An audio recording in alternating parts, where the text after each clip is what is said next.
기 4장 11절. 지난 시간에 하나님께서 모세를 불렀는데 40년 전에는 하나님이 부르시기도 전에 그냥 앞서서 주님을 위해서 내가 섬기겠노라 하고 아주 나섰다가 아주 크게 낭패를 당했죠. 그리고 40년간 어떻게 보면 숨어 지낸 셈인데요. 나타나지 않고 하나님께서 보이지 않는 가운데 훈련을 시키셨는데 그 훈련 또한 사실은 절묘했죠. 왜냐하면 모세의 임무가 200만 명의 양무리들을 거느리는 이 목자로서의 삶을 살아야 되는데 40년 동안 양 키우는 훈련을 했으니까 얼마나 잘 훈련된 가운데에서 하나님께서 준비해 놓으셨는가. 다들 보면 그런 보이지 않는 하나님의 훈련 과정이 하나님께서 쓰시는 그런 일꾼들은 그런 과정들이 있는 것 같아요. 어쨌거나 하여간 40년 동안 자기는 하나님의 부르심을 받지 못했다고 생각했기 때문에 정말 뭐랄까요, 위축돼 있고, 그러다가 하나님께서 느닷없이, 우리가 볼 때는 하나님의 때가 찼겠지만요, 느닷없이 이제 양을 데리고 갔는데 그 산에서 이 떨기나무가 불타는 가운데 타지 않는 것을 보고서는 너무 놀래가지고 이제 거기서 하나님과 만나게 됐죠. 그래서 하나님께서 임무를 부여하시니까 아이고 내가 누군데 나 같은 사람이 어떻게 그런 일을 하냐고 이렇게 해서 뒤로 뺐는데 어떤 분들은 그걸 겸손으로 해석하시는 것 같아요. 근데 제가 볼 때는 겸손이라기보다는 뭐랄까 인간의 의지의 박약함입니다. 그러니까 하나님이 부르시기 전에 자기가 주님을 위해서 뭔가 할 수 있다라고 했을 때는 그냥 아주 이 자신의 어떤 종교적 열심이 압도하지만 정작 하나님께서 뭔 일을 시키시려 그러면 전부 다 쟤 같은 사람이 어떻게 하고 뒤로 빼죠. 요나도 하나님 손에서 도망치고 기드온도 뭐 또 핑계대고 하여간 모든 사람이 다 보면은 하나님께서 막상 쓰려고 할 때 이렇게 나서는 사람은 별로 없어요. 근데 하나님께서 아직 때가 되지 않아서 부르시지도 않았는데 나서는 사람 또 무지하게 많아요. 이 타이밍을 정말 맞춘다는 게, 그래서 하나님의 때에 하나님께서 부르셨을 때 우리가 정말 준비된 마음으로 순종하는 것. 하나님께서 물론 이렇게 기회를 주셔서 결국은 순종하게 만드시죠. 이 자발적으로 막, 예, 알겠습니다. 이렇게 한 거는 아니었어요. 그럼에도 불구하고 하여간 핑계를 대는 과정인데, 처음에는 아무것도 아니라고 했다가, 그 다음에 이제 조금 마음이 좀 돌아서면서 이름이 네가 만난 하나님의 이름이 뭐냐 그러면 뭐라고 해야 되냐고. 그래서 또 이름까지 가르쳐줬더니 이번에는 가봐야 안 믿을 거 아니냐. 내가 가봐야. 여기 나오죠. 4장 1절에. 그러나 보소서 그들이 나를 믿지 아니하며 내 음성에 귀를 기울이지 아니하리이다. 안 나타났다고 그럴 거 아니냐. 너 무슨 증거로 네가 하나님이 널 보내셨다는 것을 입증하느냐. 그랬더니 하나님께서 미리 준비하신 두 번의 기적, 소위 말하면 표적이라고 우리가 얘기하는 사인을 보여주셨죠. 그래서 이제 다 된 줄 알았어요. 근데 참 놀라운 거는요, 하나님께서 모세가 얘기도 안 했는데 그 구절이 저에게는 마음이 굉장히 와닿더라고요. 그러니까 두 가지 표적을 줬는데 뭐라고 얘기했냐면은 9절에 그들이 만일 이 두 표적도 믿지 아니하며 내 목소리에 귀를 기울이지 아니하거든 너는 강물을 취하여 마른 땅에 부으라. 내 강에서 취하는 물이 마른 땅에서 피가 되리라. 근데 세 번째는 사실 실습은 안 했어요. 그렇죠? 두 가지는 실제로 행해서 봤는데 세 번째는 실습을 안 했는데 모세가 아무 말도 안 하고 받아들였다는 것 자체가 제가 볼 때는 야, 모세가 벌써 하나님을 믿기 시작한 건가? 뭔가 마음이 돌이켰다는 그런 암시를 느끼는 것 같아요. 나 같으면 지금 여기서 해보면 안 될까요? 맞아. 그것도 엄청난 신비 아니에요. 그 물이 피로 되는 것까지 마저 보면 내가 진짜 믿을 수 있을 것 같습니다. 뭐 이랬으면 좋겠는데 모세가 여기서 그걸 하나님께 요구 안 한 거를 보면서 벌써 마음은 주님께로 기운 거 아닌가 이런 그냥 생각을 얼핏 해봤습니다. 그래서 지난번에 우리는 11절까지 봤는데요. 뭐라고 얘기했는 거냐 하면 하나님 됐습니다. 뭐 이 정도 이런 정도의 기적이면 뭐 누구든 다 믿겠죠. 이 정도 엄청난 기적을 했는데 안 믿을 리가 있겠습니까? 이게 아니고 또 뒤로 빼면서 제가 말주변이 없어가지고 난 겁이 나서 감히 어떻게 제가 파라오 같은 사람 앞에 가서, 사실은 하나님께서 이미 파라오의 궁전에서 파라오의 가정 생활과 삶과 이런 모든 것에 익숙한 사람이 모세예요. 그 훈련도 미리 시켜놓은 거예요. 40년 동안 사실 모세나 약간 이집트 생활에도 능통하고 나가서 얘기를 하면 이집트의 어떠한 술사나 아니 파라오의 어떤 참모도 모세하고 대적해가지고 이집트의 지식과 행동에 있어서 이길 자가 없도록 이미 다 준비된 사람이거든요. 그렇잖아요. 그렇죠? 사도 바울도 마찬가지고 가말리엘 문화에서 아주 철저하게 성경 공부를 시켜놨기 때문에 누가 딱 성경으로 이렇게 대화해서 바울을 이길 수 없을 정도로 하나님이 딱 준비를 시켜놓은 그런 케이스잖아요. 그렇죠?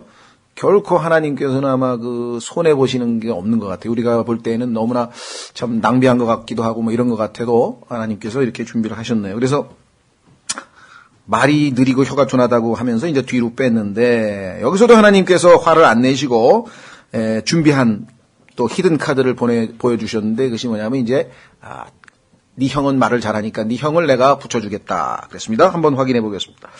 자 12절 그런즉 이제 가라 내가 내 입과 함께하여 내가 할 말을 내게 가르치리라. 그가 이르되 오 내 주여 원하건대 주께서 보내고자 하는 자의 손을 통해 보내소서 하니 여전히 아직까지 확신을 갖지 않고 혹시 준비해놓은 딴 사람 있으면 딴 사람을 좀 보내시면 안 될까요? 마지막까지 이제 뒤로 뺐는데 하나님에게 반박을 하거나 논쟁을 하더라도 적당한 선에서 끝내야지 타이밍이 되면 하나님이 화를 내십니다. 그게 바로 14절이에요. 14절. 그렇죠? 14절 주의 분노가 모세를 향해 타올라 그분께서 이르시되 여기서 타오른다는 이 표현은 거의 이제 한 번만 더 해서 말 안 들으면 죽는 거예요. 그래 너는 스스로 나를 섬길 기회를 잃어버리려고 하는구나. 어쩔 수가 없어요. 아나니아 삽비라도 그랬고요. 성경에 보면 아이가 기회를 놓쳐서 하나님 앞에 이 촛대를 옮겨버린 사람 많은데요. 자, 한 번 더 기회를 주셨어요. 이르시되 레위 사람 내 형 아론이 있지 아니하냐?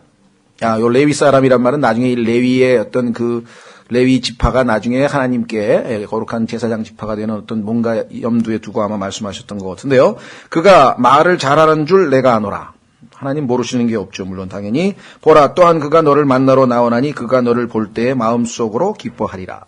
실제로 주님께서 명령하신 것은 27절이에요. 27절 보세요. 주께서 아론에게 이르시되 광야로 가서 모세를 맞으라 하시매.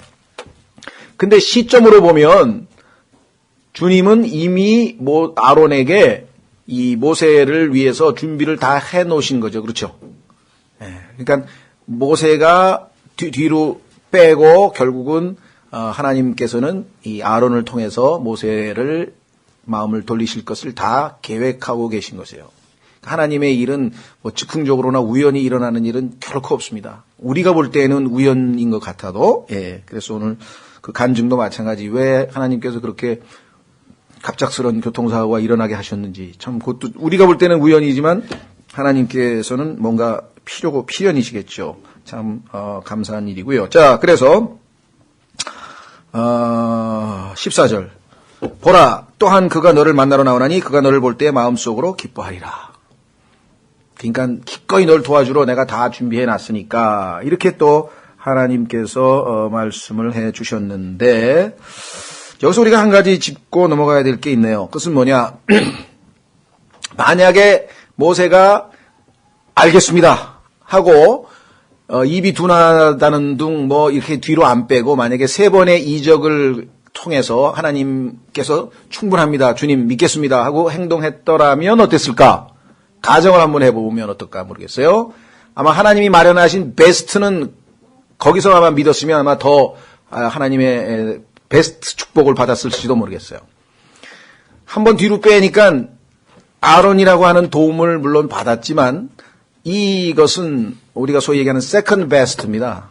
하나님께서 여러분에게 먼저 순종하면 거기에 대한 보상은 더 커요. 한 걸음 뒤로 물러나서 좀 뒤늦게 순종하면 아론은 받았지만 나중에 이 아론이 여러분이 출애굽기 32장에서 금송아지 만든 장본인이라는 거 아셨습니까? 엄청난 문제를 일으켰죠. 그것뿐이 아니에요. 민수기 12장에 가면요. 어떻게 했습니까? 그 미리암하고 합세해가지고 뭐 모세 너만 통해서 하나님이 일하시냐 그러면서 또 반역을 주도하는데 또 가담을 했어요. 대들었잖아요.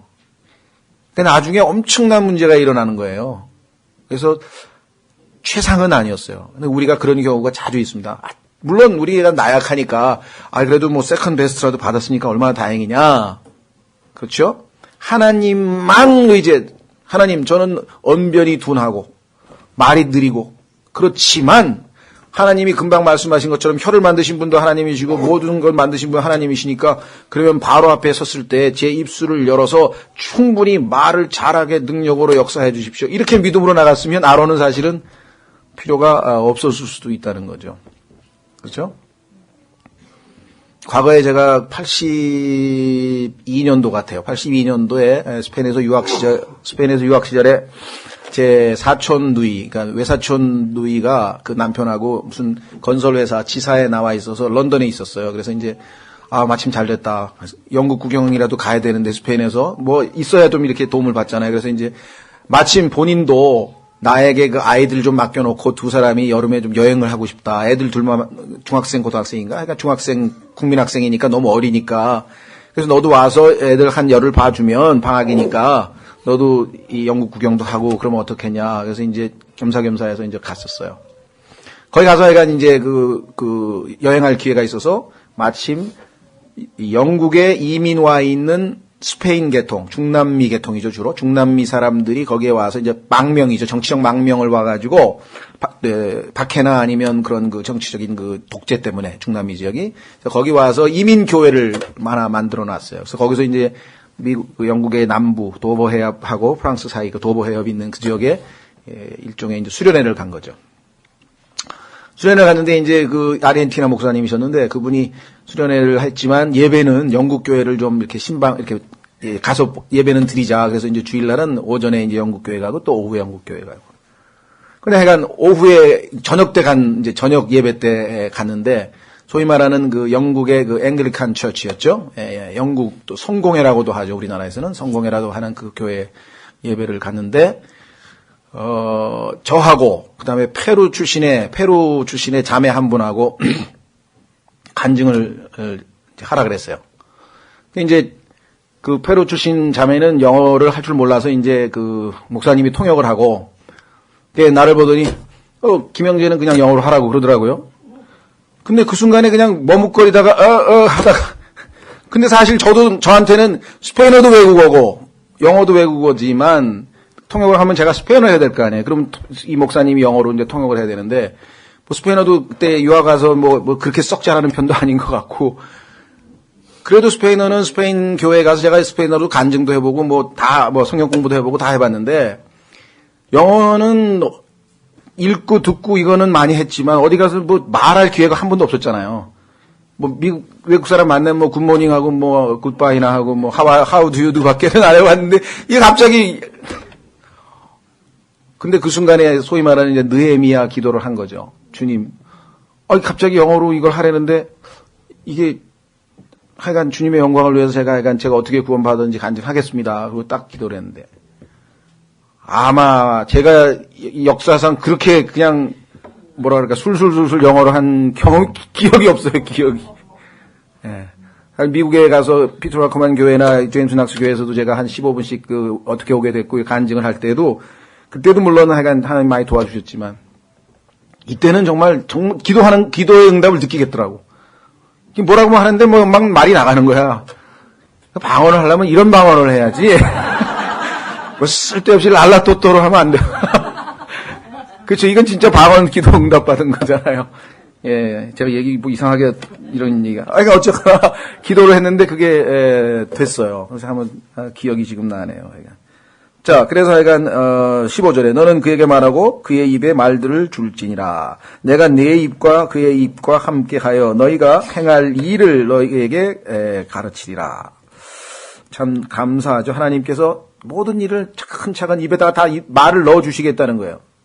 그러니 뭐 믿음만 가지고 가면은 약속만 믿으면 얼마나 든든하겠어요. 하나님께서 얼마나 지혜로우신 분인데 입술에 말을 넣어주시면 그냥 입을 열기만 하면 될 거 아니에요. 그렇죠? 자. 그가 백성을 향해 내 대변인이 되리니. 우리나라에 청와대 대변인도 있고 미국에도 대변인이 있고 외무부 대변인도 있고 그런데 대변인이 바로 하나님께서 택하신 방법이에요. 이 세상에서 좋은 거 좀 그럴싸한 거는 다 성경에서 나왔다 그랬죠. 스포크스맨 여기 나오잖아요. 스포크스맨 대변인. 이 되리니 그가 곧 그가 참으로 내게 입을 대신할 것이요 너는 그에게 하나님을 대신하리라. 그래서 보통 대통령들은 떠듬떠듬 말도 잘 못하잖아요. 그러니까 대변인들이 아주 전담해가지고 그럴싸하게 아주 말을 다 하죠. 예. 너는 그에게 하나님을 대신하리라. 너는 이 막대기를 내 손에 잡고 그것으로 표적들을 행할지니라. 이렇게 했습니다. 자, 그래서 이제 드디어 임무 수행을 위해서 이제 마음을 작정한 거예요. 드디어 이제 본격적인 임무가 수행되네요. 여기까지가 이제 하나님의 모세를 부르심이라는 주제가 되겠고, 이제 특히 18절서부터는 이제 보내심이라는 주제가 되겠죠. 드디어 이제 보내십니다. 똑같아요. 여러분도과 저도 예수 그리스도께로 우리를 부르셨죠. 부르심에서 그치는 법은 없어요. 항상 우리를 다시 증인으로서 이 땅에 보내시죠. 제자들을 보내듯이. 18절 모세가 가서 자기 장인 이드로에게 돌아가 그에게 이르되 원하건대 내가 가서 이집트에 있는 내 형제들에게 돌아가 그들이 아직 살아있는지 보게 하소서 하니 이드로가 모세에게 평안히 가라 하니라. 여기에 대해서 이제 얘기를 하는 분들인데 저는 별 얘기를 하고 싶지 않습니다. 왜냐하면 여기서 왜 모세는 솔직하게 하나님이 주신 사명과 이 모든 것들을 얘기하지 않고 조금 위장전술을 쓴 것 같다. 그런 얘기하면 안 보내줄 수도 있으니까, 예를 들면, 우리 사회 위험한데 안 돼, 우리 딸은 어떡하고, 그러지 않았을까, 이런 얘기를 하는데, 잘은 모르겠어요. 이게 정말 모세가 그런 게 두려워서 좀 숨긴 건지, 성경에 아무 얘기가 없는데, 그렇게 해서 추측을 하시는 분들이 있는데, 똑같은 추측을 하시는 건 또 아닌 것 같아서, 하여간 그럴 수도 있겠다 정도만 여러분들이 좀, 18절에 보면, 모세는 왜, 있는 그대로 얘기를 안 했을까는 한번 우리가 여러분들이 나름대로 이제 생각해 볼 만한 점이겠죠. 어쨌거나 19절 주께서 저는 오히려 여기 보면 하나님께서 모세에게 용기를 북돋워 주기 위해서 이제 믿겠습니다 하겠습니다 하고 딱 결단을 내리고 이제 실행에 옮기니까 하나님께서 환경을 조성해서 모세로 하여금 더욱 용기를 북돋워주는 첫 번째가 장인이 아주 시원스럽게 평안히 가라 하고 이 허락해 주신 것만 해도 이게 또 보통 일이 아니잖아요. 예. 그 다음에 이제 하나님께서 약속을 또 주십니다. 19절에서부터 23절까지 용기를 북돋워 주시는 주님의 모습을 보게 되죠. 주께서 미디안에서 모세에게 이르시되 가라 이집트로 돌아가라 내 생명을 찾던 모든 사람들이 죽었느니라 하시니 왜 이 말씀하셨을까요? 여기서 뭔가 또 암시를 하잖아요. 모세가 속으로 가만히 있어봐 나 죽이려고 하는 놈들 아직도 있을 텐데 어떡하지? 벌써 겁먹은 표정이 딱 하나님께서 미리 얘기를 하시는 거야. 다 죽었으니까 걱정하지 말고 가도 못 알아봐. 참 이게 이런 걸 읽으면 그냥 마음이 뭉클해지는 거야. 하나님이 왜 이런 말을 하셨을까? 여러분들 거기도 그렇죠. 아브라함도 그 롯을 도와줘가지고 막 추적을 해가지고 막 적들을 다 죽이고 막 전쟁에서 승리하고 돌아와서 막 승승장구를 했단 말이에요. 그냥 영웅이 돼서 돌아오고 막 거기다 멜기세덱에게 또 이제 11조도 내고 하면서 막 누가 봐도 늠름한 모습인데 갑자기 아브라함에게 두려움이 임하는 거예요. 꿈속에서. 왜 그랬을까요? 이 엄청난 짓을 저질렀어. 이제 저놈들이 나 보복하러 와가지고 때로 군대 몰고 와서 난 죽었구나, 이제. 그런 어떤 두려움이 속에 있었던 거예요. 그렇죠? 인간은 너무나 나약하기 때문에 모든 사람 속에는 다 두려움이 숨겨져 있어요. 그걸 안 들춰내서 그렇지. 하나님, 아브라함을 딱 첫 번째 말씀이 뭐냐면 두려워하지 말라. 내가 너의 보상이니라. 내가 너의 상급인데 뭘 두려워하느냐. 예수님께서 부활하신 다음에 제자들을 만나서 뭐라 그랬습니까? 두려워 말라. 평강이 너에게 있을지어다. 평강이 너에게 있을지어다. 왜? 두려워할 거 없다, 이게. 두려워할 거 없다. 내가 다시 살아났는데. 죽음을 이기고 살아났는데. 마귀를 파괴하고, 멸하고 살아났는데. 뭐가 두려울 게 있어? 이 세상에 제일 센 게 죽음인데. 죽음을 이기신 분이 너와 함께 하는데 뭐가 두렵냐. 그렇죠? 막말로 죽기밖에 더 하겠어요? 근데 성경에 보니까 죽는 게 우리에게 이익이래. 그러면 나는 겁낼 게 하나도 없잖아. 제일 겁나는 게 죽음인데 죽는 게 이익이라 그랬으면 손해볼 게 하나도 없는 거 아니야. 그렇죠? 예. 자, 그래서 죽었느니라 하시니라. 참 모세의 마음을 읽으신 하나님을 용기를 북돋워 주려고.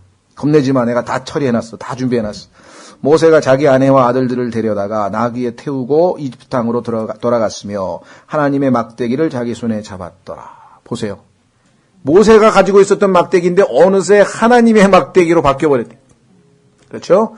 여러분에게 주신 하나님의 세상에서의 재주일 수도 있습니다. 하나님께서 이 땅에서 여러분들에게 뭐 말을 잘하게 하셨는지, 뭐 손으로 뭘 만드는 걸 잘하게 하셨는지, 아니면 뭐 봉사를 잘하게 하셨는지, 청소를 잘하게 하셨는지, 누구 찾아가서 위로를 잘하게 하셨는지 모르지만, 그게 과거에는 여러분에게 주신 구원받기 전에 천연적인 어떤 자신의 달란트나 어떤 그건지 모르지만, 일단 하나님께서 사용하시면 그것이 하나님의 막대기로, 하나님의 쓰시는 도구로 바뀌는 것이에요. 그죠? 그래서 바울은 열심히 종교인으로서 엄청나게 성경을 공부했지만 나중에 사람들에게 바울의 이 아폴로제틱스라 그러는데 이 기독교 옹호론, 바울이 한번 설명하면 다 설득당할 수밖에 없어. 얼마나 구약서부터 막 성경을 쫙 풀어가지고 얘기하니까 어떻게 대들 수가 없어. 회당에서도. 그렇죠? 너무나 정확하게 이런 모든 것들을 하나님의 막대기로 사용하실 수 있습니다. 그렇죠. 어떤 분은 보면 그냥 얼굴만 봐도 하나님의 막대기로 쓰임 받는 것 같아요. 막 웃으면, 얼굴만 보면 화가 났던 게 쫙 풀리게 이렇게 밝은 모습의 표정들. 그것만 가지고도 얼마나 많은 사람들을 세워줄 수 있습니까? 그렇죠? 말 한마디도. 모든 걸 다, 하나님께. 그리고 특히 뭐라 그러나요? 고통과 어려움 속에서도 뭐, 그럴 수도 있지 뭐. 하나님께서 뭐든지 다 하실 수 있는데, 좋으신 분이 하고 그렇게 좀, 너그럽게, 넉넉한 마음으로 그 고통 중에서도 그렇게 사시는 걸 보면 옆에 있는 사람들이 다 위로받는 거예요. 그렇잖아요? 아이고, 나는 그냥 괜히 여태까지 죽는 소리 했네. 어휴, 저 자매님은, 저 형제님은 나보다 상상도 초월할 정도로 어려운데 저렇게 늠름하게 사는데 이게 난 뭐야? 과거에 김용길 형제님, 우리 고통과 함께 하는 삶 딱 읽더니 간경화로 해서 또 심장마비로 해서 37인가 8때 주님 품으로 갔는데요. 얼굴이 까매요. 거의 간이 기는 걸 안 하는 것 같아요. 얼굴이 까매. 왜냐하면 간경화로 오래 하는. 저걸 딱 읽더니, 형제님, 나 이제 앞으로 아프다는 소리 이제 절대로 안 합니다. 나도 이제 아픔과 함께 사는 삶을 좀 배웠으면 합니다. 그죠? 예. 자, 그래서 여기 보시면 뭐라고 얘기했는가 하니, 20절 모세가 자기 안에 하나님의 막대기, 20절 끝에 하나님의 막대기 참 기억해 주십시오. 이게 하나님의 막대기가 됐어요. 주께서 모세에게 이르시되 여러분이 가지고 있는 돈도 하나님의 돈입니다 그랬더니 그거는 아닌데 하나님의 돈이에요 이제부터는. 예? 얼마나 감사해요. 여러분들은 언제 과거에 남 돈 줘봤어요. 하나님 앞에 여러분이 이렇게 너그럽게 헌금할 수 있다는 것 자체가 얼마나 바뀐 건데. 그죠? 100원짜리 동전도 쥐고 절대로 피지 않는 게, 그 유대인들은 돈 한 번 움켜쥐면 절대로 안 벌리는 게 유대인이라 그러잖아요. 자, 그래서 다시 21절. 주께서 모세에게 이르시되 내가 가서 이집트로 돌아가거든 내가 내 손에 둔 그 모든 이적들을 파라오 앞에서 행하라. 그러나 내가 그의 마음을 강팍하게 갈 터인즉 그가 백성을 가게 하지 아니하리니. 이 구절을 읽으면서 또 많은 사람들이 가만히 있어봐. 그럼 파라오가 잘못한 게 뭐가 있어? 하나님이 마음을 아주 강팍하게 해가지고 끝까지 버틴 게 그럼 하나님이 다 원인 제공자네? 이렇게 되죠. 일단 여기 구절만 보면 그렇게 돼요. 그래서 많은 분들이 이제 그렇게, 특히 이제 칼빈주의 사람들은 다 하나님께서 그렇게 해서 쓰시는 거래. 천만의 말씀. 자기 의지가, 파라오가 절대로 마음을 강팍하게 안 하고 부드럽게 해서 언제든지 하나님이 말씀하시면 순종하려고 했는데 하나님께서 내가 창세전에 너는 이 역할을 하도록 배정을 다 해놨어. 그러니까 무슨 소리야? 너는 마음을 강팍하게 해야 돼. 그래서 파라오를 그렇게 하신 것처럼 믿는 분들, 극단적 칼빈주의자들입니다. 근데 그분들은 그런 하나님이 훌륭한 하나님이라는 거예요. 그렇습니까?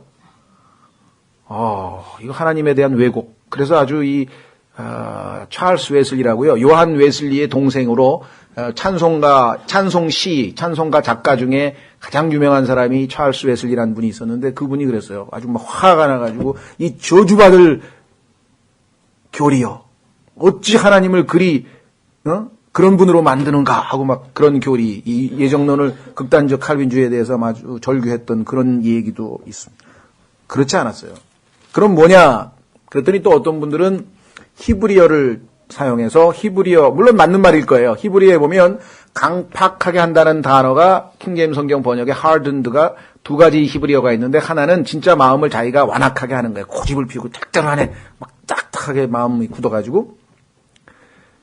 그래서 바로가 강팍하게 한 거는 마음을 강팍하게 한 거고 하나님께서 강팍하게 했다고 했을 때에는 그 단어가 strengthen, 강하게 한다는 뜻이다. 그러니까 이미 바로가 마음을 딱딱하게 먹은 거를 하나님께서 네가 원하는 대로 해줄게. 내가 더 세게 해줄게. 그래서 해주신 거라고 설명하시는 분도 있어요. 근데 그 말이 틀린 말은 아니에요. 근데 굳이 히브리어를 동원할 필요가 없는 것이 필요하면 성경에도 하나님께서 뭐 영어에 harden 말고 다른 단어를 썼겠죠. 그러나 성경을 성경으로 비교해보면 답이 그냥 들어있어요. 어떻게 들어있느냐? 예를 들면 출애굽기 3장에 이미 말씀하셨잖아요. 확인해 보겠습니다. 출애굽기 3장 19절. 출애굽기 3장 19절 보시면 하나님께서는 이미 바로의 마음을 알고 계세요. 어떤 마음? 하나님의 말씀을 안 듣고 마음을 단단하게 굳게 해서 고집 부릴 것을 다 알고 계셔요. 그래서 거기에 대해서 벌을 주시는 거예요. 그래, 네가 원하는 대로 해줄게. 그 말은 맞아요. 자, 보세요. 3장 19절. 내가 확신하노니 이집트 왕이 너희가 가는 것을 허락하지 아니하리라. 여기서 의지를 나타내는 단어입니다. will이라고 하는 단어. 하나님의 뜻할 때 그가 뜻을 딱 세우고 어떻게 무슨 소리 난 안 보내. 이렇게 하리라. 이거 알고 계신 거예요. 이걸 전지라 미리 알고 계셨죠. 그래서 그렇다면 하나님께서 더 큰 영광을 받으시기 위해서는 파로의 마음을 더 단단하게 만들면 그런 마음을 부수시는 하나님의 말씀은 망치와 같다 그랬는데 그런 단단한 마음도 단번에 부셔버리는 하나님의 말씀의 권능을 더 드러내시기 위해서 하나님께서 하시는 거죠. 그러니까 하나님이 아주 순수하게 하나님의 말씀에 부드러운 마음으로 순종하려고 했는데 안 돼. 너는 원래 이 역할이 아니야. 이거 아닙니다. 그렇게 해석하시는 분이 있어요. 칼빈주의에서는. 안타깝지만. 자, 강팍하게 할 터인즉 다시 돌아오셔서 그가 백성을 가게 하지 아니하리니 너는 파로에게 이르기를 주가 이같이 말하노라. 이스라엘은 내 아들 곧 나의 처음 난 자니라. 내가 내게 말하노라. 내 아들을 가게 하여 그가 나를 섬기게 하라. 그가 가는 것을 내가 거부하면 보라. 내가 내 아들 곧 너의 처음 난 자를 죽이리라 하라 하시니라.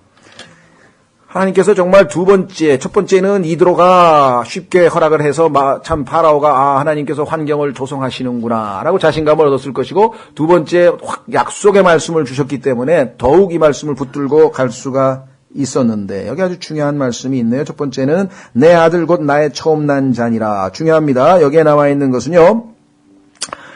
이스라엘의 민족 전체가 집합적으로 하나님의 아들입니다. 신약에서는 여러분과 제가 개인적으로 하나님의 아들들입니다. 그래서 신약에서는 sons of God인데요. 나도 하나님의 아들, 자매님도 형제님도 다 하나님의 아들들 하나하나가 개인적으로.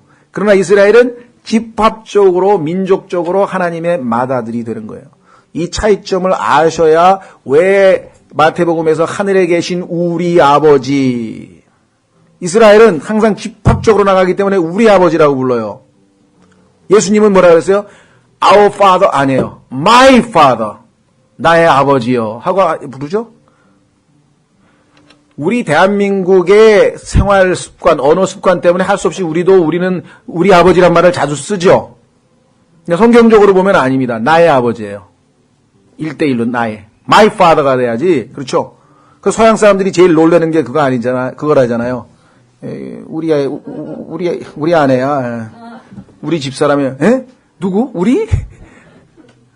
그렇죠. 내 아내라 그래야지. 우리 아내라는 뭐 공통이에요? 서양 사람들이 볼 때는 그게 즐거워를 하는 거예요. 그냥 우리라니? 뭐 요즘에 와서는 이제 문화를 이해했으니까 이제 한국 사람들은 뭐 찌개도 숟가락 다 집어넣어가지고 막 섞어가지고 막 먹으니까 이런 문화구나. 라고 이해를 했겠지만 처음에 언어 습관적으로 보면 이해를 못하는 거죠. 성경에서도 이스라엘만 하나님을 부를 때 우리 아버지라고 불러요. 여러분과 저는 Father, 아버지요. 또는 My Father, 나의 아버지요. 그래야지 우리 아버지하고 막 이렇게 그냥 집단으로 적당하게 섞어가는 건 아니에요.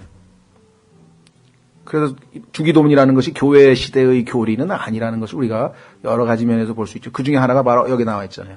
Our Father. 자, 그래서 성경을 보니까 구약의 하나님의 아들들 표현이 나와요. 그게 천사들을 얘기하는 것이고, 신약의 하나님의 아들들, 여러분과 저 거듭난 사람을 얘기하는 것이고, 그 다음에 이스라엘 하나님의 아들, 그렇죠? 예. 집합적으로. 그 다음에 아담은 a son of God, 하나님의 아들이었지만 죄 짓고 타락해서 이제 하나님의 형상이신 예수님이 사라지는 케이스죠. 그 다음에 그러니까 이 네 가지가 있고, 그 다음에 예수님께서는 the 유일한 son of God, 하나님의 아들인데 대문자로 되어 있어요. 예수님은 소문자가 아니라. 그러니까 이 하나님의 아들이신, 유일하신 하나님의 아들이신 예수 그리스도, 그 다음에 그 표상, 그의 모형이었던 아담, 그 다음에 그 아담의 후손들 중에서 거듭난 하나님의 아들들, 그 다음에 처음에 창조되었던, 죄 없이 창조되었던 천사들, 하나님의 아들들, 그 다음에 집합적으로 하나님의 아들인 이스라엘, 이 다섯 종류의 하나님의 아들을 구분하지 못하면 뭐 나중에 막 헷갈리는 거예요. rightly dividing 하라 그랬잖아요. 잘 나누어서 공부하라 그랬죠. 그래서 성경에 보면 신약의 하나님의 아들들인 우리로 구약의 타락한 하나님의 아들들 하나님께서 어떻게 하신다 그랬어요? 고린도전서 6장 3절에 나중에 우리가 그들을 심판하시는 거예요. 하나님이 나서실 필요가 없어. 뭐 제일 높으신 분이 그런 데까지 간섭을 하나? 우리 같은 사람 시켜가지고 하나님의 아들들이, 순종한 하나님의 아들들이 하나님을 대적한, 반역한 하나님의 아들들을 심판하도록 하신다라고 성경에 기록되어져 있죠. 자, 그 다음에 밑으로 가서 나를 섬기게 하라, 가는 것을 거부하면 보라. 여기 나와 있죠. 내 아들을 가게 하여 그가 나를 섬기게 하라. 보세요. 여러분과 제가 출애굽했습니다. 예수님의 피로. 그렇게 되면 신분이 뭐로 됩니까? 이스라엘이 하나님의 아들이 된 것처럼 우리도 하나님의 아들의 신분이 됐죠. 목적은 그게 어디에 달려 있어요? 하나님의 아들이 되면 어떻게 한다? 아버지를 섬긴다. 여기 나와 있잖아요. 구원받은 목적이 하늘나라 가는 게 아니에요. 셋째 하늘로 가는 거면 여기다 여러분과 저를 놔두실 이유가 없잖아요. 하늘로 바로 데려가면 되지. 믿는 순간 바로 더 좋은 곳으로 데려가시면 되는데, 목적이 뭐냐? 여기서 우리로 하여금 점점 하나님의 the son, 아들이신 예수 그리스도를 닮아가면서 그로 말미암아 하나님을 섬길 수 있는 기회를 주시고, 그 섬김에 대해서 또 보상까지, 왕관까지 다 예비해 놓으시고, 그래서 나중에 크게 기쁨을 얻으라고, 반갑게 만나자고 이렇게 계획을 다 해놨는데, 됐어. 나는 하늘나라 가는 걸로 됐어. 이 땅에서는 내 마음대로 살 거야. 그러면요, 실제적으로는 불행한 삶을 살아요. 여기도 아니고 저기도 아니고 마음은 불편하고 절대로 기쁨 모릅니다. 뭐 순간적으로 죄를 짓는 순간에는 잠시 누리는 죄의 쾌락은 있겠죠. 성경에도 나와 있으니까. 그러나 순간적으로 끝나버리고 다시 마음의 고통이. 왜? 신분은 하나님의 아들인데 살기는 죄인으로 살았으니까 어떻게 되겠어요? 이 분열이라 그래. 정신분열이 생길 거 아니에요. 이건 이제 영적 분열이겠지, 우리는. 이제 세상에서 얘기하는 것과는 달리. 영적 분열 현상이 생기면 절대로 행복하거나 기쁨을 누릴 수가 없습니다. 자, 그리고 여기 섬긴다는 나왔죠? 목적은 분명하게 나와요. 23절 섬기게 하라. 그가 가는 것을 전부 그것을 내가 거부하면 보라. 내가 내 아들 곧 너의 처음 난 자를 죽이리라 하라 하시니라. 나중에 보면, 이 말씀이 이대로 임했죠. 그래서 심은대로 거두는 법칙이 그대로 적용됐습니다. 그렇죠. 이스라엘의 아이들, 남자아이들 태어나면 다 죽이라고 했던 그 잔인했던 파라오의 정책이 여기서 그대로 나중에 결과를 얻게 되죠. 그렇죠. 자, 그래서 이제 24절서부터 26절까지 이것도 이제 성경에서 좀 까다로운 내용인데요. 뭐 우리는 주어진 범위 내에서 한번 살펴보겠습니다. 주께서 그 길 옆에 여관에서 그를 만나 그를 죽이려 하시니. 자, 24절에 나왔는데 이게 그를 만나 그를 죽이려 하시니 했을 때 그가 도대체 누구냐? 해석이 분분해요. 거의 대부분은 모세라고 하는데 거의 대부분은 모세. 근데 단정 지을 수 있을까요? 아들 둘까지 포함해서 남자가 3명이었는데 그 대명사로 그라고 하면은 도대체 누구를 얘기할까요? 자, 우선 그 다음에 밑으로 내려갑니다. 그때 십보라가 예리한 돌을 취해 자기 아들의 포피를 베어 그의 발 앞에 던지며 이르되 당신은 참으로 내게 피 흘리는 남편이로다 하매 이에 그분께서 그를 가게 하시니라. 그때 그녀가 말하기를 당신은 피 흘리는 남편이로다 하는 것은 할례 때문이었더라. 24절부터 26절까지는 느닷없이 뭔 일이 벌어졌는데 모세가 소홀히 했던 것 하나가 있었습니다. 그렇죠? 하나님께서 말씀하시기를 영으로 난 것은 영이고 그 다음에 성령으로 난 것은 영이고 육에서 난 것은 육이라. 지금 하나님과 이스라엘과의 하나님의 백성이라고 하는 선택받은 백성이라고 하는 표적이 하나님께서 창세기 17장에서 아브라함에게 할례, 즉 육체를 베어내는 거죠. 그러니까 육신에 대한 신뢰를 포기하고 오직 하나님을 믿음으로 살려고 하는 그런 어떤 영적인 그 표적을 하나 만들어 주셨는데 둘 중에 하나. 그랬더니 이게 큰아들이다 작은아들이다도 해석이 다 달라요. 그래서 저는 성경에 큰아들인지 작은아들인지 안 나왔으면 그냥 둘 중에 하나라고 생각하면 되지 굳이 꼭 추측을 할 필요가 뭐가 있는가.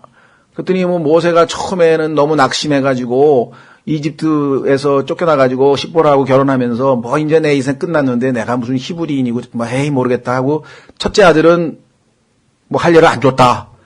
그러다가 나중에 둘째 아들은 이제 이렇게 하시는 분도 있고 또 반대로 하시는 분도 있어요. 처음에는 아직도 하나님을 향한 뭐가 있어서 첫째 아들은 줬는데 세월이 흐르다니까 점점 타락해서 타협하고 둘째 아들은 할례를 안 줬다. 그래서 저는 결론이 누군지 모른다가 답이죠. 몰라. 하여간 둘 중에 하나야. 그 다음에 그를 죽이려고 했는데 그것도 모세를 죽이려 한 거냐 할례를 안 받은 그 장본인을 죽이려 한 거냐. 그것도 해석이 두 가지가 있어요. 할례 안 받은 그 아들을 죽이려고 한 것이다. 하나님께서. 할례 안 받았으니까. 그렇죠? 네, 십자가가 없는 사람이 어떻게 하나님 일을 하느냐. 그 십자가의 흔적이 없는 사람은 결국은 죽어야 된다. 이렇게 해석하시는 분이 있고 또 모세라고 해석하시는 분이 있어요. 그러니까 이것은 성경에 없는 거기 때문에 그러니까 이렇게 나름대로 추측이 이렇게 가능하다 이걸로 해야지 답을 하나만 만들어가지고 우리가 억지로 주장할 필요는 없다. 이렇게 일단 생각을 하고요. 하나님의 이 이스라엘과 하나님과서 맺은 이 표적은 굉장히 중요합니다. 여러분 잘 아시는 것처럼 여리고성을 돌 때 하나님께서 전쟁 나가는데 할례를 행하라 그랬어요. 그럼 이건 3일 동안 꼼짝 못한 거예요. 아주 얼마나 고통 가운데 있는데 회복될 때까지 그거를 갖다가 절대로 하나님이 하실 일이지 육신을 신뢰해서 할 일이 아니라는 거예요. 하나님의 일은. 무슨 말 이해가 되셨죠? 그래서 정말 이 가장 하나님께서 중요시 여기는 그것에 대해서 우리가 단 하나라도 소홀히 해서는 안 된다는 교훈을 얻으면 되는 거지. 여기 그가 모세다 아니다 이런 그 지엽적인 문제 우리가 너무 성경에도 없는 얘기를 우리가 지어낼 필요는 없겠다. 그렇습니다. 자, 그래서 하나님의 왕국과 그 의를 먼저 구한다고 하는 그것이 여기서의 우리에게 교훈이겠죠. 자, 그래서 이제 27절서부터 31절까지 드디어 요즘 현대적인 외교 용어로 얘기하자면 신임장을 제정하는 거예요. 그런 말 들어보셨나요? 우리나라에서 요번에 미국 대사가 바뀌었는데 이제 새로운 대사가 임명이 되면은 그 대사가 대통령의 신임장을 가지고 미국에 가서 제출을 합니다. 그러면 그 사람들이 그걸 보고 이제 받아들일 만한 미국에 그렇게 반미 인사도 아니고 예를 들면 미국에 적합한 사람인지 이걸 또 검토해가지고 받아주고 안 받아주고 이제 이런 걸 하잖아요. 그걸 신임장 제정이라고 하는데 여기도 지금 모세가 그 장로들 앞에 가서 이제 테스팅을 받는 거. 정말 하나님이 보낸 사람들 맞는 거야? 이걸 지금 확인하는 거죠. 자, 그래서 27절에 주께서 아론에게 이르시되 광야로 가서 모세를 맞으라 하시매 그가 가서 하나님의 산에서 모세를 만나 그에게 입을 맞추니 동양에서의 그 아랍 사람들 양쪽 볼에다가 이렇게 입 맞추는 인사 아시죠? 그래서 신약에서도 보면은 거룩한 입 맞춤 하라는 얘기가 이 신약에도 나오죠. 모세가 자기를 보내신 주의 모든 말씀과 또 그분께서 자기에게 명령하신 모든 표적을 아론에게 구하니라. 그래서 아론에게 먼저 딱 얘기했더니 아론이 오케이 이거면 됐다 이거야. 장로들이 그냥 껌뻑 금방 믿을 거다. 이런 기적을 보여줬는데 안 믿을 리가 있겠냐. 그렇게 된 거죠. 그러니까 우선 하나님께서 보여주신 그 용기를 북돋워 주시는 방법은 이드로가 있었고요. 약속을 19절에 23절에서 주셨죠. 그 다음에 십보라가 부인이 하나님의 뜻을 잭가닥 알아차리고 또 그 자기가 피 흘리는 남편이라 그러면서 좋아서 한 건 아니잖아요. 아이고 이거 잘못하면 애 죽이게 생겼구나 싶어가지고 순종을 일단 그래도 했잖아요. 그것도 하나님께서 나서셨으니까 그랬지 모세가 했으면 들은 척도 안 하는 거 너무나 잘 아시잖아요. 자매님들. 그렇죠? 대답이 없으시네. 아니 모세가 아유 안 돼 이거 할래 해야지 안 돼. 그러면 할래 했겠어요? 절대로 안 한다고요. 하나님이 나서셨으니까 너무 겁을 먹어가지고 아이고 애 잡겠다 싶어가지고 그냥 여러분들도 남편이 얘기할 때가 편해요. 그때가 순종하면은 뭐 문제가 없는데 버팅기다가 하나님이 나서면 잘못하면 경을 치는 거야. 큰일 난다고. 그러니까 제가 협박하는 게 아니라 조심하시라고. 십보라를 그냥 순간적으로 알아서 아우 애 잡겠다. 예, 그래서 이제 딱 순종해 버렸잖아요. 그러니까 모세가 장애물이 하나야 제거됐구나. 제일 힘든 장애물이었는데. 그랬겠죠. 예, 뭐 너무나 뻔한 얘기입니다. 스토리는. 그 다음에 어떻게 됐어요? 드디어 딱 보니까 하나님이 보내신 또 특사가 왔어. 옆에서 탁 스포크스맨 대변인이 왔어. 그러니 모세하고 뭐 이제 다섯 번째는 어떻게 했습니까? 딱 해가지고 얼마나 의기양양하게 기적을 행했겠어요. 그냥 세 가지를 다 했어요. 여기 보니까 모든 표적이니까 아마 물이 피가 되는 것도 여기서는 지금 한 것처럼 돼 있죠. 모든 표적이라고 돼 있으니까 28절에 그렇죠. 그럼 모세는 아마 너무나 아주 당연스럽게 이게 왜 믿음은 어떻게 돼요? 믿으면 effectually work. 그렇죠? 확인해 보겠습니다. 여러분과 저희가 하나님의 말씀을 믿고 안 믿고에 따라서 듣고 안 듣고가 아니라 믿고 안 믿고에 따라서 신앙생활은 결판 나는 거예요. 자, 데살로니가 전서 2장 13절. 모세는요, 단호하게 지팡이로 물을 탁 친 거예요. 그냥 순간적으로 피가 된 거예요. 응? 왜? 마음으로 이미 믿고 있었잖아요. 그렇죠? 네.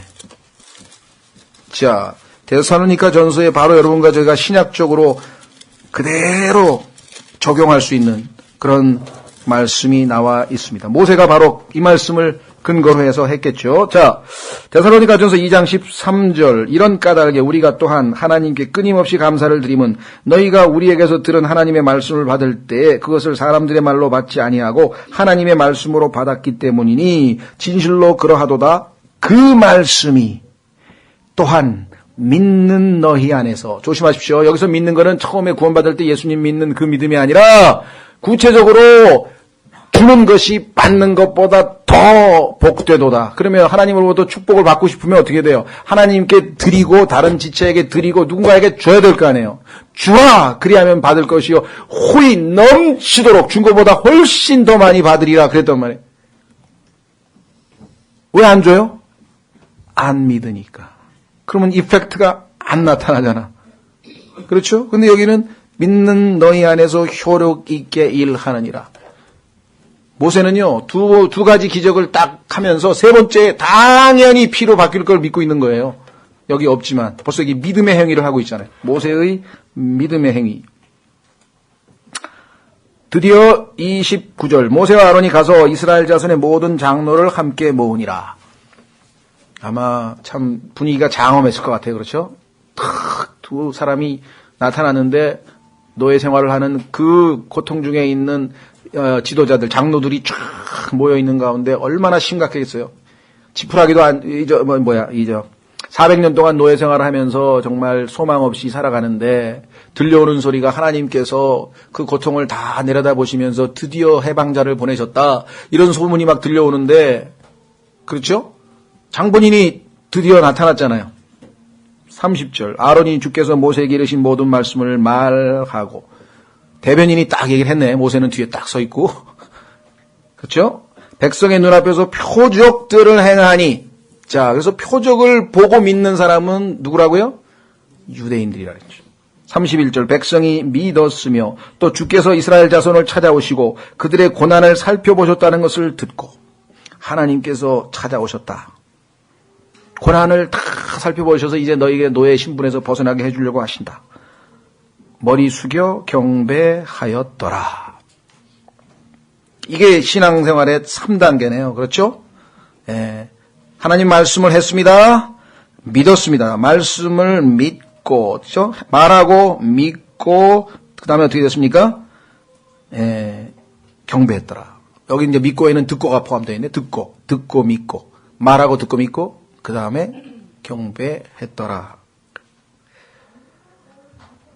어떤, 피토라코만 같은 분은 여기다 이렇게 표현을 했는데, 뭐라고 했는 거 아니?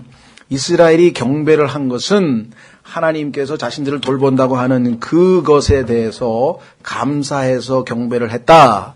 보통 이렇게 많이 하죠. 그렇죠? 너무너무 하나님이 우리 고통당하는 걸 다 보셨구나. 하늘에서 하나도 남김없이 다 보셨구나.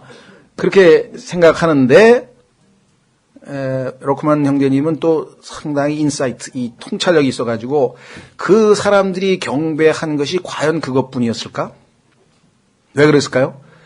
그렇다면 우리가 지은 죄도 다 보셨을 거 아니야. 아이고 무서워라. 경배하자. 엎드리자. 라고 했을 것이다. 근데 그 말에는 진짜 공감이 가는 것 같아요. 안 그랬겠어요? 모든 걸 다 보셨대. 그럼 고통당하는 것만 보신 건가요? 죄진 것도 다 보셨을 거 아니야. 아이고 하나님 살려주십시오. 그렇죠. 예. 그거는 공감이 가는 것 같아요. 저도 모르겠어요. 이제 여러분들은 성경에 없는 얘기는 안 하시는 게 좋을 텐데요. 그럼 안 해도 좋아요. 그런데 불리한 것만 만날 안 하자 그러지 말고 이거 우리 죄를 다 알고 계세요. 그래서 두렵기도 하거니와 차라리 속이 시원해. 뭐 숨길 필요도 없잖아. 나 같은 자를 그래도 모든 죄를 다 아시면서도 그래도 구원하시려고 예수님을 보내시고 내 대값을 치르셨으니 얼마나 감사하니. 그리고 아들이 된 다음에도 그 다음에도 엄청나게 죄를 많이 졌는데 그래도 나를 돌보시겠다고 은혜를 베푸시고 얼마나 감사하냐 이게요. 그렇죠? 이 경배라고 하는 것은 그분의 두려우심 앞에 엎드리는 겁니다. 그 다음에는 뭐예요? 감사함이 넘치는 거죠. 왜? 하나님은 이렇게 선하신 분이구나. 모든 죄를 아시면서도 나에게 하나님은 친절하게 대하시는 거예요. 왜? 하나님이 어떠하신 분임을 알려주려고. 그래서 그 선하심 앞에 우리가 엎드리는 거예요. 하나님은 선하신 분이십니다. 그 경배를 받고 싶으셔서. 예? 그런데 잘못 가르치면요, 그동안에 지은 죄를 추궁하러 다니시는 하나님으로 사람들을 막 이상하게 몰고 가는 분들이 있는데, 하나님은 전혀 그러신 분이 아니시죠. 그렇죠? 예, 그래서 이스라엘 민족이 믿었어요.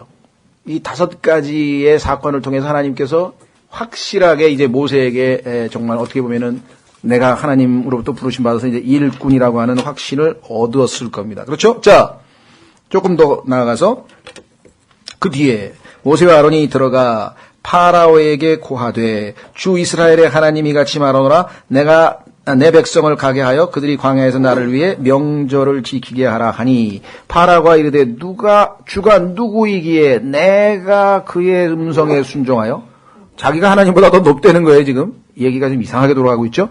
이스라엘을 가게 하겠느냐 나는 주를 알지 못하며. 주를 알지 못하는 사람들을 현대 신학적인 용어로는 뭐라고 얘기하냐면 불가지론자라 그래요. 이거를 영어로는 Gnostics라는데요. 모른다. 계신지 안 계신지 모른다 파예요. 굉장히 무책임한 사람들이죠. 그죠? 네. 모른다 하려면 차라리 계신다가 나을 것 같아요. 왜? 나중에 없으면 없는 거로 끝나는 거지만 있으면 어떻게 해? 그래서 프랑스의 그 철학자 빵세라는 사람이 소위 말하면 인간은 생각하는 갈대라고 했던 사람이 그랬잖아요. 하나님이 계신지 안 계신지 모르지만 계신다고 하는 게 편하다. 왜? 나중에 손해는 덜 볼 거다. 계신 것처럼 행동했다가 없으면 괜찮지만 나중에 안 계신 것처럼 진짜 있으면 난 죽는 거다 이제. 차라리 계신다고 해서 믿어라. 또 이렇게 또 복음 전하는 스타일도 있는 것 같아요. 철학을 하면 머리가 복잡해지는 것 같아. 어쨌거나 하여간 그런 그 역사적인 그 이 팡세, 소위 말하면 이 파스칼의 그런 복음 이 기독교 옹호론도 있다는 거 그냥 알아두시고요. 자, 어쨌거나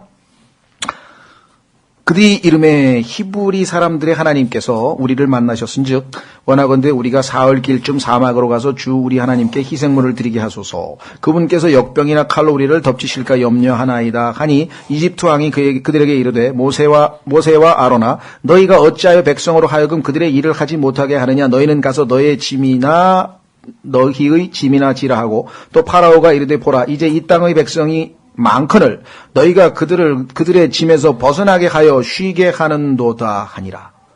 맞죠? 수고하고 무거운 짐진 자들아 다 내게로 오라. 내가 너희를 편히 쉬게 하리라. 주님은 지금 쉼으로 초청하고 있는데 맞기는 맞아. 그런데 문제는 어디에 있는가? 6절 파라오가 바로 그날 백성의 작업 감독들과 그들의 직무 수행자들에게 명령하여 이르되 너희는 이전과 같이 벽돌을 만드는 데 필요한 짚을 백성에게 더 이상 주지 말고 그들이 가서 스스로 짚을 거두게 하며 왜? 게으르다 이게. 그러니까 딴소리 하는 거 아니냐. 무슨 예배는 무슨 예배. 또 그들이 지금까지 만든 벽돌의 수요대로 그들에게 부과하고 거기서 조금도 줄이지 말라. 그들이 게으름으로 나와 있죠. 소리질러 이르기를 우리가 가서 우리 하나님께 희생물을 드리자 하나니 그 사람들에게서 더 많은 일을 주고 그들이 그 일로 수고하게 하여 헛된 말에 주의를 기울이지 못하게 할지니라 하였더라. 세상 사람들은 하나님의 말씀이 헛된 말 같아요. 근데 개혁성경을 비롯해서 다른 이상한 성서들에서 이걸 거짓말이라고 뜯어고쳤어요. 거짓말? 하여간 성경에 없는 말로 하여간 또 이상하게 헛된 말들을 그분들이 한 게 헛된 말이네. 성경에는 하나님께서 헛된 말이라고 기록해요. 쓸데없는 말 하지 마. 헛된 말 하지 말아라. 게을러가지고서 말이야. 시간이 남아노라니까 네가 그런 쓸데없는 생각을 하지 지금 하면서 지금 이렇게 얘기를 했는데 자 여기서 이제 여러 가지가 우리가 좀 짚고 넘어갈 것 중에 하나가 뭐냐. 자 한번 확인해 보겠는데 우선 하나님이 하신 말씀 보세요. 뭐라고 했나. 19절서부터 4장 19절 뭐라고 했습니까? 4장 죄송합니다. 21절 21절에 보내시면서 22절부터 이렇게 얘기하라 그랬어요. 자 하나님이 하라고 하신 말씀 내용을 살펴봅니다. 너는 파라오에게 이르기를 자 인용합니다. 주가 이같이 말하노라. 이스라엘은 내 아들 곧 나의 처음 난 자니라. 내가 내게 말하노라. 파라오에게 하나님이 파라오에게 내 아들을 가게 하여 그가 나를 섬기게 하라. 그가 가는 것을 내가 거부하면 보라 내가 내 아들 곧 너의 처음 난 자를 죽이리라 하라 하시니라. 하나님이 주신 메시지를 가지고 가긴 갔는데 뒷부분은 파라오 앞에서 하기는 상당히 부담스럽다. 이렇게 판단이 된 거죠. 야, 이거는 조금 이렇게까지 자극할 필요가 과연 있을까? 아들을 죽인다니. 파라오가 누군데 파라오가 내 아들은 죽일 수 있어도 내가 어떻게 파라오의 아들을 죽여? 라고 생각을 했더니 자기가 뭔가 속으로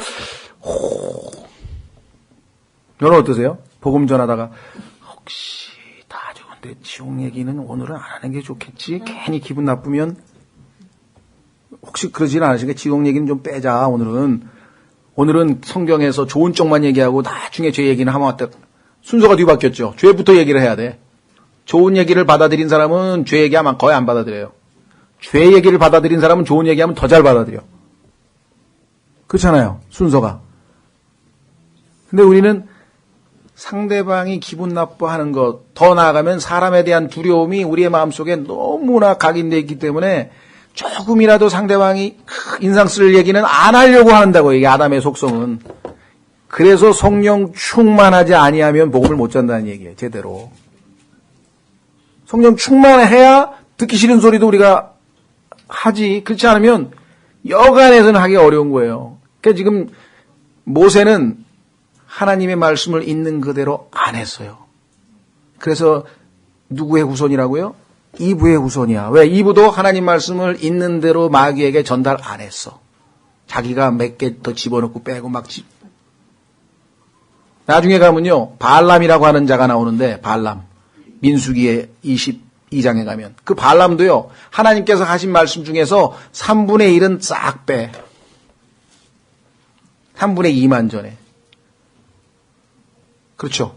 오늘날도 마찬가지입니다. 교회들에서 하나님의 말씀을 창세기부터 계시록까지 바울은 이걸 뭐라고 얘기했는 거 아니? 하나님의 모든 계획이라고 그랬어요. 사도행전 20장에 내가 하나님의 모든 all the counsels of God 하나님의 모든 계획들을 처음부터 끝까지 다 얘기해줘서 나는 이제 하나님 앞에 책임 없다. 왜? 좋은 말만 해준 것도 아니고 나쁜 말 좋은 말 경고도 해줬고 칭찬도 해줬고 다 했다 이게. 그렇죠? 근데 지금 모세가 한 얘기를 보면 여긴 지금 뭐 비슷하게 얘기를 하긴 했는데 문제는 그분께서 역병이나 칼로 우리를 덮치실까 염려하나이다 하면서 파라오의 자녀를 마다들을 죽인다 그랬는데 우리가 죽을까 봐 한다고 얘기를 했어? 그게 아마 암시요법인가? 그러니까 당신의 아들들도 죽일지도 모르잖아요 라고 하는 건지, 이게 아무리 봐도 지금 모세가 지금 첫 번째 미션에서는 이게 굉장히 아마 부담스러웠던 것 같아요. 그렇죠? 네. 그렇지. 우리가 죽으면 당신 노예 많이 없어지면 생산성도 떨어지고 그러면 어떡하나. 그러니까 우리가 안 죽게 해줘. 뭐 이랬을 수도 있고. 영무 경제 아주 날카롭게 또. 막 과학만 잘하는 줄 알았더니 심리학도 잘하네. 이건 얼마든지 가능성이 있겠죠. 그렇죠? 어쨌거나 해가 이 모세는 머리를 굉장히 굴린 것 같아요. 있는 그대로 얘기를 못한 거야. 이게 사실은 쉽지 않아요. 설교자도 마찬가지고 우리가 각색하다 보면 하나님의 말씀의 파워도 떨어지고요. 이게 있는 그대로 말씀이 들어가야 되거든. 잘 안 돼. 그래서 여러분들이 복음 전할 때 얘기보다는 성경을 펴가지고 그냥 성경 구절을 제대로 인용하는 게 어떨 때는 훨씬 더 효과적일 때가 있겠죠. 요한복음 3장 16절 인용하는 거야 얼마나 쉽겠어요. 그렇죠? 그런데 예수님께서 말씀하신 것처럼 화 있을진저 바리새인들과 사두개인들이요 하면서 이런 얘기는 어떻게 하냐고. 예. 그래서 참. 그 다음에 모른다파. 여기 지금 모른다파 나와있는데 주가 누구이기에 내가 그의 음성에 순종한 얘기야. 난 모른다 그랬대. 모른다. 자, 모르는 건 당연히 모르는 건데요. 문제는 이스라엘 사람들은 아마 이스라엘 사람들도 이집트에 살았으니까 이집트의 신들은 많이 알았겠죠. 파라오가 알고 있는 신은 이집트의 많은 신들입니다. 거기에 보면 유명한 신들 중에 제일 유명한 게 그 누구예요? 오시리스. 오시리스라는 이집트의 신. 그거는 이제 개구리 신이라고 하죠. 그 다음에 아피스라고 하는 것은 이제 황소 같이 생긴 황소 신. 그 다음에 하늘에 날아다니는 매 얼굴을 하고 있는 라라고 하는 신이 있고요. 그 다음에 하늘의 여왕이라고 해서 나중에 이스라엘 사람들도 구약에 보면 하늘의 여왕을 섬기는 결국은 오늘날 마리아 신앙까지 이제 연결이 되는 그 여왕의 이름이 유명한 이시스라고 하는 여인의 하늘의 여왕도 있고요. 온갖 신들을 다 섬겼어요. 근데 너희 하나님은 난 모르겠다. 근데 이집트 신들이 알고 있는 이 신들도 이스라엘 사람들도 다 섬겼어요. 이집트에 있을 때 이미. 확인해 보면요. 여호수아 24장으로 가보겠습니다. 여호수아 24장. 여호수아 24장 14절로 가시면 여호수아의 마지막 이제 설교이고 또 마지막 유언에 해당되는 말이겠죠. 예, 이제 죽게 됐습니다. 그래서 앞으로 이스라엘 사람들에게 백성들에게 마지막 유언을 하는데요. 그러므로 이제 주를 두려워하며 성실함과 진실함으로 그분을 섬기라. 너희 조상들이 강저편은 아시다시피 아브라함이 갈대아 우르를 떠나기 전이죠. 그때도 벌써 우상을 숭배하던 것인데 뿐만 아니라 이집트에서 섬기던 다른 신들을 제거하고 너희는 주를 섬기라. 이스라엘 사람들이 노예 생활만 한 게 아니라 노예 생활을 하게 되면 속박을 당하면 당연히 그들의 신들도 섬길 수밖에 없는 것이겠죠. 그렇죠? 예. 그래서 지금 아시다시피 나는 모른다. 여러분들 사도행전 17장에 가면은 모르는 신이 있는 것 여러분 아시죠? The unknown God. 모르는 신. 너무 신이 많다 보니까 그 중에 하나는 모르는 신이라고 이름 붙여놓고서는 딱 거기다가 이름을 써붙여놨어. 바울이 이 모르는 신을 내가 오늘 너에게 알려주겠다. 그렇죠? 이 세상 사람들도요, 모르는 신이 바로 우리 예수 그리스도. 나머지는 다 알아요.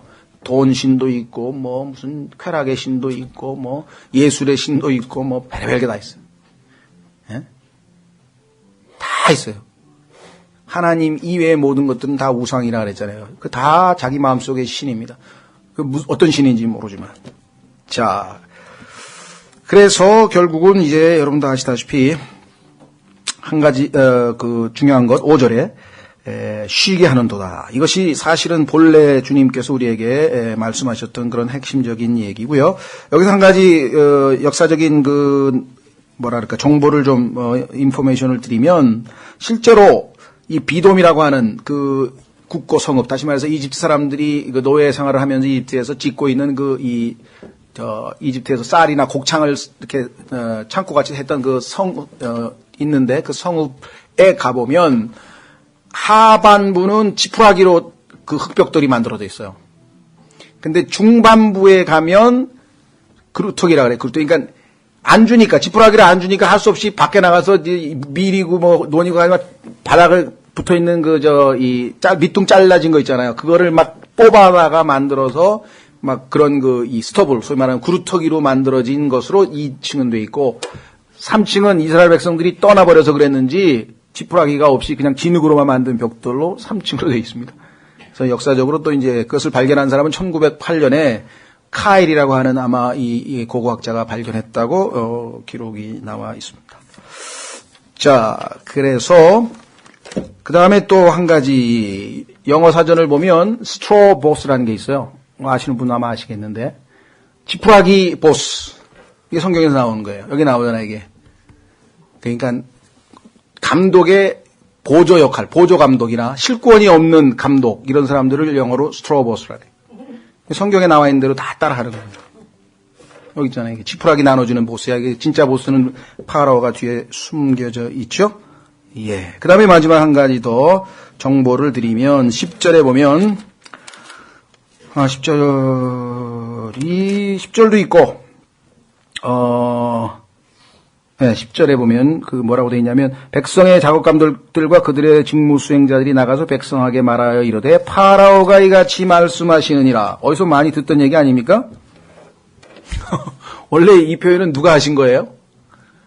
주께서 이렇게 말씀하시느니라. 이게 하나님이 사용하시는 용어인데 파라오가 지가 무슨 하나님이라도 되듯이 파라오가 이렇게 말씀하시느니라. 이렇게 하면서 하나님 흉내를 내고 있는 모습을 우리가 보게 되죠. 다음 시간에 더 이제 자세한 내용들을 5장 또 넘겨서 살펴보겠습니다만은 여러분들 현대에도 독일의 뭐라 그러나 사신신학, 신은 죽었다라고 하는 유명한 말을 남겼던 니체라고 하는 독일 철학자가 쓴 책 제목 중에 사라투스트라는 이렇게 말하였다. 성경에 보고 그대로 갖다 쓴 건데요. 인유를 해서 갖다 쓴 건데 자라투스트라가 조로아스타라고 하는 동양의 페르시아의 지역에서 믿는 종교이고요. 그 조로아스타는 사탄의 여러 이름들 중에 하나입니다. 파라오도 성경에 보니까 Great Dragon, 큰 용이라 그랬어요. 사탄을 예표하고 있잖아요.